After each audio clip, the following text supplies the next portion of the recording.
ನಮಸ್ಕಾರ, ಸುದ್ದಿಗುಚ್ಛಕ್ಕೆ ಸ್ವಾಗತ. ನಾನು ವಿಭಾ. ಇಂದು ರಾಜ್ಯಾದ್ಯಂತ ಶ್ರೀ ಕೋಡಿಮಠ ಸ್ವಾಮೀಜಿಗಳು ಆತಂಕಕಾರಿಯಾದಂತಹ ಭವಿಷ್ಯವನ್ನ ನುಡಿದಿದ್ದಾರೆ.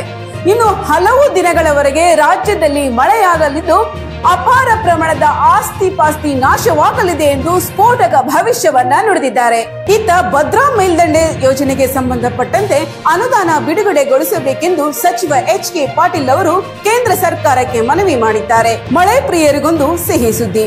ಇನ್ನು ಹಲವು ದಿನಗಳವರೆಗೆ ರಾಜ್ಯಾದ್ಯಂತ ಮಳೆಯಾಗಲಿದೆ ಎಂದು ಹವಾಮಾನ ಇಲಾಖೆ ಮುನ್ಸೂಚನೆ ನೀಡಿದೆ. ಇನ್ಮುಂದೆ ರಾಜ್ಯದಲ್ಲಿ ರೇಷನ್ ಕಾರ್ಡ್ ರದ್ದಾಗಲಿದೆ ಎಂದು ವಿರೋಧ ಪಕ್ಷದ ನಾಯಕ ಆರ್ ಅಶೋಕ್ ಅವರು ಕಾಂಗ್ರೆಸ್ ಪಕ್ಷದ ವಿರುದ್ಧ ಆರೋಪಿಸಿದ್ದಾರೆ. ರಾಜ್ಯದಲ್ಲಿ ಮೂಡ ಹಗರಣದ ತನಿಖೆ ಚುರುಕುಗೊಳ್ತಾ ಇದೆ.